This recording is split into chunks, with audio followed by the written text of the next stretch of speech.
열왕기상 19장 9절부터 14절까지의 말씀, 저와 여러분이 한 절씩 교독하겠습니다. 엘리야가 그곳 굴에 들어가 거기서 머물더니 여호와의 말씀이 그에게 임하여 이르시되, 엘리야야, 내가 어찌하여 여기 있느냐?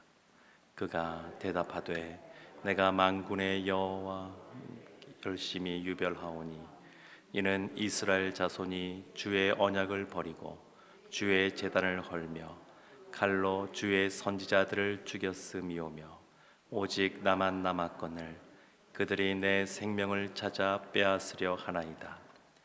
여호와께서 이르시되, 너는 나가서 여호와 앞에서 산에 서라 하시더니 여호와께서 지나가시는데 여호와 앞에 크고 강한 바람이 산을 가르고 바위를 부수나 바람 가운데에 여호와께서 계시지 아니하며 바람 후에 지진이 있으나 지진 후에도 여호와께서 계시지 아니하며 또 지진 후에 불이 있으나 불 가운데에도 여호와께서 계시지 아니하더니 불 후에 세미한 소리가 있는지라.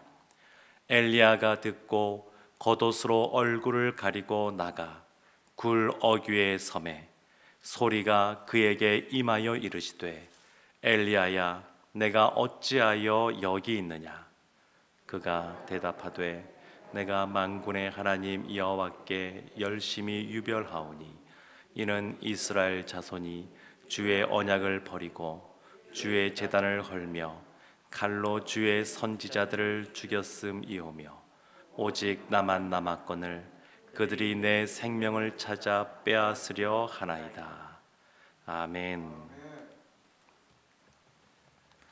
하나님께서는 엘리야 선지자를 찾아오셨습니다. 로뎀 나무 아래에 있는 그 지쳐 있는 절망 가운데 있는 그 엘리야 선지자에게 먹을 것을 주셨습니다. 만져주시고 먹을 것을 주시고 반복해서 위로하셔서 엘리야 선지자가 힘을 얻게 되었습니다. 그래서 우리가 일상 살아갈 때 힘들고 지쳐 있고 쓰러져 있다 한다 할지라도 그 하나님이 우리의 하나님이시기 때문에 우리에게 소망이 있는 줄로 믿습니다. 이 엘리야 선지자, 하나님이 그에게 힘을 주신 이후에 그가 한 것이 있습니다.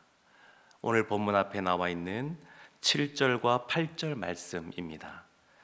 여호와의 천사가 또 다시 와서 어루만지며 이르되, 일어나 먹으라. 내가 갈 길을 다 가지 못할까 하노라 하는지라. 이에 일어나 먹고 마시고 그 음식물의 힘을 의지하여 40주 40야를 가서 하나님의 산 호렙에 이르니라. 내가 갈 길을 다 가지 못할까 하노라. 이 말씀 속에 로뎀 나무에서의 위로가 전부다가 아니라 이제 이 엘리야가 가야 될 곳이 있다고, 해야 될 것이 있다고 하나님이 그것을 알려주고 계십니다.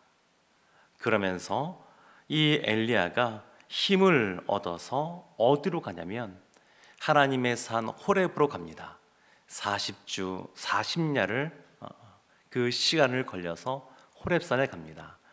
이 호렙산이 어딘지 우리가 정확하게는 모르지만 많은 학자들 또 전통적으로는 시내산을 호렙산으로 봅니다. 그래서 그 시내산, 모세가 하나님께 나아가 율법을 받았던 그곳, 하나님의 음성을 들었던 그곳으로 이 엘리야를 하나님께서 부르셔서 엘리야가 찾아가게 됩니다. 그리고 이제 오늘 본문 말씀이 시작이 되는데, 오늘 본문에 시작되는 첫 번째 이 엘리야가 호렙산에 이르러 등장하는 그 장면을 보게 되면 엘리야 선지자가 굴 속에 들어갑니다. 우리가 보통 산에 기도하러 가게 되면 그곳에 가서 주여 이렇게 부르짖으면서 기도하고 가는데, 엘리야 선지자가 아직 그렇게까지 회복이 되진 않은 것 같습니다. 40주 40야를 하나님이 말씀하신 그곳으로 같지만 그냥 굴 속에 그냥 있습니다. 그때 하나님이 먼저 찾아오십니다. 로뎀나무 아래에 있었던 그 엘리야를 하나님이 먼저 찾아오신 것처럼 오늘 본문도 하나님이 그 굴 속에 있는 엘리야를 먼저 찾아오시는 장면으로 시작이 됩니다. 그리고 또 하나 두 번째 장면이 11절 말씀에 이렇게 나옵니다. 여호와께서 이르시되 너는 나가서 여호와 앞에서 산에 서라 하시더니, 여호와 앞에 서라, 이런 장면이 나옵니다. 하나님이 이렇게 말씀하시는 겁니다. 엘리야로 하여금 여호와 앞에 서라. 지금 로뎀나무 아래서 하나님이 떡과 또 물을 주시고 그로 하여금 기력을 차리게 하시고 또 위로를 얻고 회복케 하신 이유가 있는데, 그것은 하나님 앞에 서게 하기 위해서 그렇습니다. 이 뒤에 보면 엘리야가 하나님 앞에 자신의 신세를 한탄하는 장면이 나옵니다. 자신이 얼마나 이 상황 속에서 불만이 있는지, 그리고 자신의 생명이 풍전등화 같이 얼마나 위태로운 상황 속에 있는지 하나님 앞에 불만을 표시하는 장면이 나오는데, 중요한 것은 뭐냐면 이 모든 것을 하나님 앞에 서서 한다는 겁니다. 시편 보면 다윗의 탄식 시들이 많이 나옵니다. 하나님, 제가 너무너무 어렵습니다. 힘듭니다. 저 원수들을 가만두지 마십시오. 이런 시들이 참 많이 나오는데, 이와 같이 하나님 앞에 자신에 있는 쌓여있는 것들, 또 쓴뿌리로 생기는 것들, 그런 것들을 다 토설합니다. 사람 앞에서 하는 것이 아니라 하나님 앞에서 합니다. 지금 이 엘리야 선지자를 하나님이 하나님 앞에 세우셨습니다. 그래서 이 장면은 굉장히 중요한 장면입니다. 우리가 하나님 앞에 서 있는다고 하는 것, 우리의 연약함을 아시고 부족함을 아시고 또 우리의 힘듦을 아시는 그 하나님 앞에 서서 말하는 겁니다. 사람 앞이 아니라 하나님 앞에 서서 말하는 겁니다. 하나님께서 이 엘리야 선지자로 하여금 그 앞에 서게 하신 이유가 오늘 본문에 계속해서 나오는데, 그것은 하나님의 말씀을 들려주기 위해서 그렇습니다.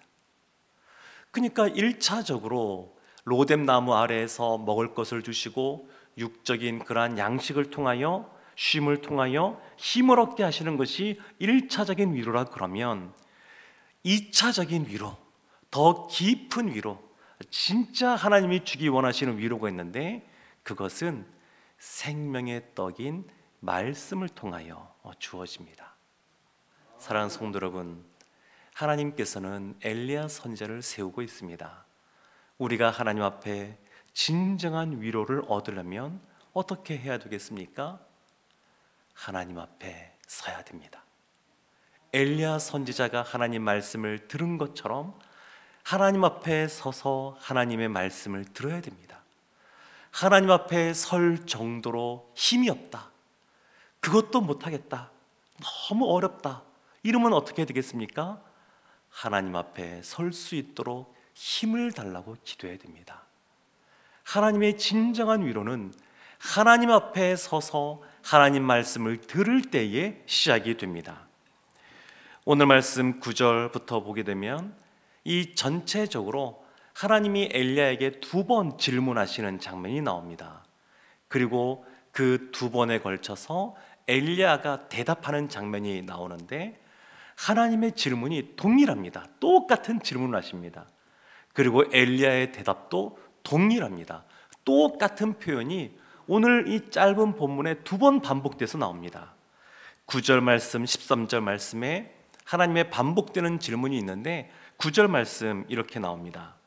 엘리야가 그곳 굴에 들어가 거기서 머물더니 여호와의 말씀이 그에게 임하여 이르시되, 엘리야야, 내가 어찌하여 여기 있느냐? 엘리야야, 내가 어찌하여 여기 있느냐?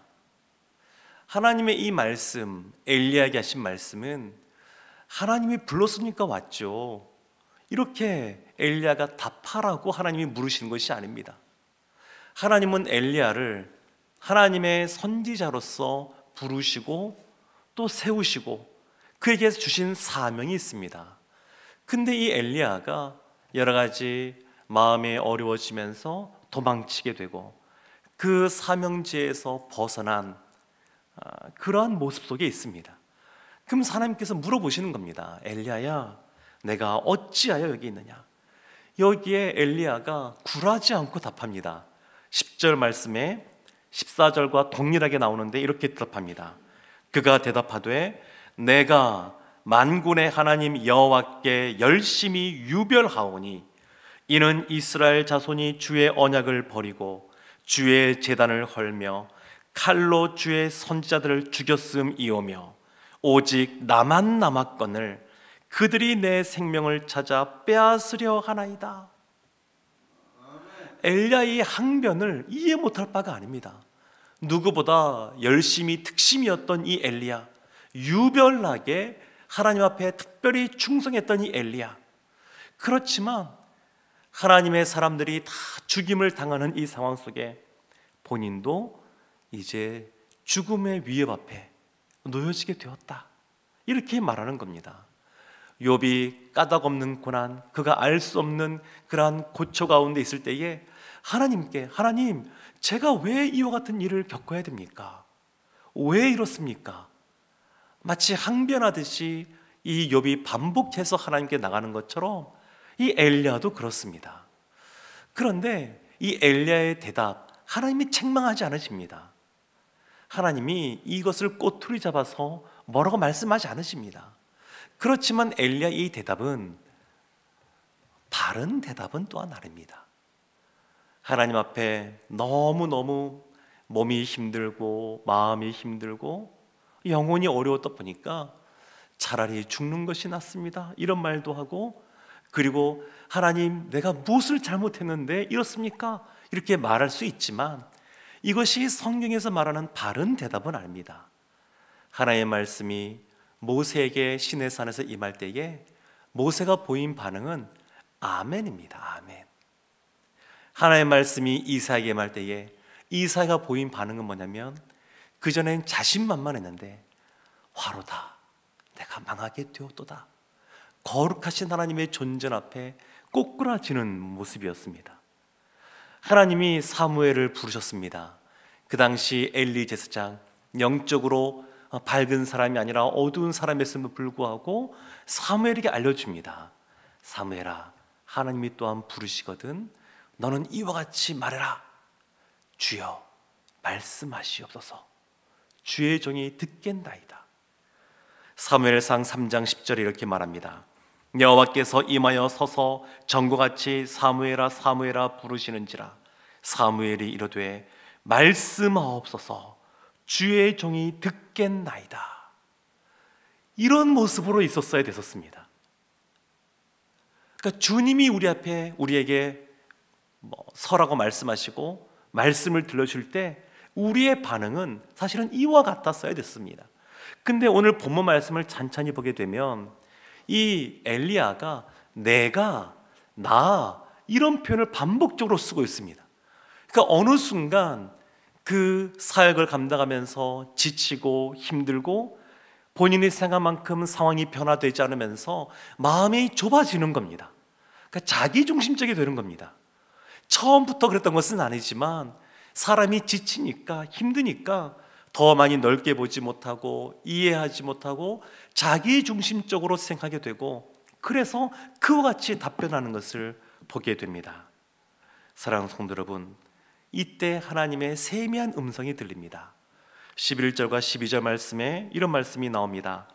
여호와께서 이르시되 너는 나가서 여호와 앞에서 산에 서라 하시더니 여호와께서 지나가시는데 여호와 앞에 크고 강한 바람이 산을 가르고 바위를 부수나 바람 가운데에 여호와께서 계시지 아니하며 바람 후에 지진이 있으나 지진 가운데에도 여호와께서 계시지 아니하며 또 지진 후에 불이 있으나 불 가운데에도 여호와께서 계시지 아니하더니 불 후에 세미한 소리가 있는지라. 강한 바람, 지진, 불. 사실 성경에는 하나님의 현현, 하나님이 자신을 드러내실 때 지진과 불과 바람으로 나타내시는 경우가 많이 있습니다. 근데 지금은 그렇지가 않습니다. 그래서 단순히 지진이 일어나느냐, 불이 있느냐, 강한 바람이 있느냐, 이것이 하나님의 현현과 관련된 것이 아니라 중요한 것은 하나님이 그곳에 계시느냐, 계시지 않느냐입니다. 어떤 현상이 아니라 그곳 가운데 하나님이 계시느냐, 이것이 중요합니다. 엘리야에게는 하나님께서 세미한 소리로 찾아오셨습니다. 그러면서 진짜 하나님이 들려주기 원하시는 하나님의 말씀을 주시는데, 그것이 15절과 16절 말씀입니다. 여호와께서 그에게 이르시되 너는 내 길을 돌이켜 광야를 통하여 다마섹에 가서 이르거든 하사엘에게 기름을 부어 아람의 왕이 되게 하고, 또 너는 또 님시의 아들 예후에게 기름을 부어 이스라엘의 왕이 되게 하고, 또 아벨 무올라 사밧의 아들 엘리사에게 기름을 부어 너를 대신하여 선지자가 되게 하라. 근데 하나님 말씀 보면 특징이 있습니다. 되게 하고 되게 하고 되게 하라. 명령입니다. 단호한 말씀입니다. 하나님이 지금 엘리야를 진정 고차원적인 위로를 주고 계시는데, 단순히 감정적인 것을 만져주시는 것으로 그치는 것이 아니라 단호한 명령을 하고 계십니다. 그럼 우리는 하나님이 우리를 위로해 주신다 그러면 하나님이 로뎀나무 아래 있었던 엘리야를 어루만져 주시듯이 스킨십도 해주시고 기다려 주시고 또 먹을 것을 주시고 이런 것만 생각하는데, 그런 것만 있지 않습니다. 그와 같은 위로, 또 그 다음에 하나님의 말씀을 통한 단호한 명령을 통한 위로하심이 있습니다. 근데 이와 같은 명령을 보면 사람을 세우라는 겁니다. 그런데 사람이 단순히 북이스라엘에 국한되어 있지 않습니다. 원래 엘리야 선지자는 북이스라엘 가운데 하나님의 말씀을 전하라고 세움받은 선지자였는데, 지금 지경이 넓어지고 있습니다. 아람, 북이스라엘, 남유다. 그리고 그전에는 신앙과 관련된 하나님의 말씀만 전했는데, 지금은 세상의 권력자인 왕에게도 기름을 부어서 그들을 왕으로 세우라고 하는 그러한 명령을 하나님이 하고 계십니다. 엘리야가 이와 같이 지쳐 쓰러져 있을 때 하나님이 다시 위로하시고 그로 하여금 더 하나님을 깨달아 알게 하시고 단단하게 하시면서 하신 것은 지경을 넓히는 것이었습니다. 생각하지 못했던 엘리야는 이제 족합니다. 하나님, 이제는 내가 죽어도 될 것 같습니다. 이렇게 말하고 있는데, 하나님은 이 엘리야에게 더 많은 것을 지금 맡기시고 있습니다. 사랑하는 성도 여러분, 특별히 하나님은 지금 엘리야를 사람을 세우게 하십니다. 우리에게 진정 위로가 되는 것이 있는데, 그것은 바로 사람을 세우는 겁니다. 하나님이 베드로를 찾아가셨습니다. 예수님께서 십자가에서 돌아가실 때 도망쳤던 그 베드로, 예수님이 내가 너를 사람을 낳는 어부가 되겠다 하고 부르셨는데, 그 말씀을 뒤로하고 다시 고기 잡으러 간 그 베드로를 찾아가셔서 요한복음 21장 15절에 이렇게 말씀하십니다. 그들이 조반 먹은 후에 예수께서 시몬 베드로에게 이르시되 요한의 아들 시몬아, 내가 이 사람들보다 나를 더 사랑하느냐 하시니 이르되 주님 그러하나이다. 내가 주님을 사랑하는 줄 주님께서 아시나이다. 이르시되 내 어린 양을 먹이라 하시고. 이것이 베드로에게 주는 위로였습니다. 베드로에게 사명을 주셨는데 내 양떼를 먹이라고, 고기 잡는 어부가 아니라 사람 낚는 어부가 되고 그를 목양하는 사람이 되라고, 그 사람을 세우라는 것이 진정한 위로였습니다. 그리고 이 엘리야에게 알려주십니다. 열왕기상 19장 18절 이렇게 말씀합니다. 그러나 내가 이스라엘 가운데에 7,000명을 남기리니 다 바알에게 무릎을 꿇지 아니하고 다 바알에게 입맞추지 아니한 자니라. 너 홀로 있는 거 아니야. 홀로 남았다고 생각하는데 그렇지 않다고 말합니다. 하나님과 함께 하나님 앞에 함께 나아가는 그 동력자들 7,000명의 사람들이 있다고 알려주고 있습니다. 사랑하는 성도 여러분, 하나님이 이와 같이 7,000명을 남긴 이유에 대해서 사도 바울은 로마서 11장 4절과 5절에서 이렇게 말합니다. 그에게 하신 대답이 무엇이냐? 내가 나를 위하여 바알에게 무릎 꿇지 아니한 사람 7,000명을 남겨 두었다 하셨으니 그런즉 이와 같이 지금도 은혜로 택하심을 따라 남은 자가 있느니라. 하나님이 7,000명을 남긴 이유가 무엇이냐면 내가 나를 위하여 하나님의 영광을 위하여 하나님이 남겨두셨습니다. 그 하나님이 지금도 은혜로 택하심을 따라 남은 자를 두셨다, 이렇게 말씀하고 있습니다. 하나님께서 엘리야 선지자 시대에 사람을 세우게 하시고 또 함께 남겨두신 이유는 하나님의 영광을 위하여 그렇게 하셨는데, 엘리야를 위로하신 이유도 하나님의 영광을 위하여 엘리야를 위로하시고 엘리야에게 사명을 주시사 진정으로 위로하신 것도 하나님의 영광을 위하여 하셨는데, 그 하나님의 영광을 위하는 모습은 지금도 동일합니다.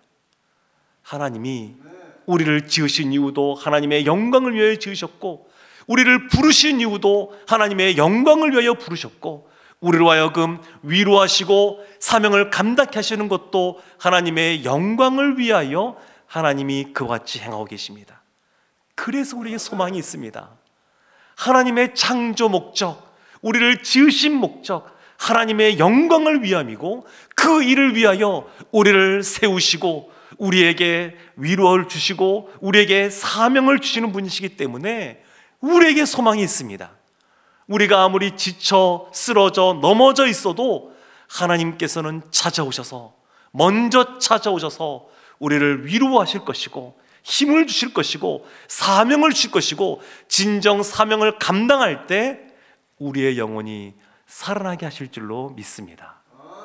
2022년 이 새해를 시작하면서 우리가 그냥 삶의 현장 가운데 먹고 살기 위해 살아가는 것이 아닙니다. 하나님은 까마귀를 통해서를 먹이실 수도 있고 만나를 통해서도 먹이실 수도 있습니다.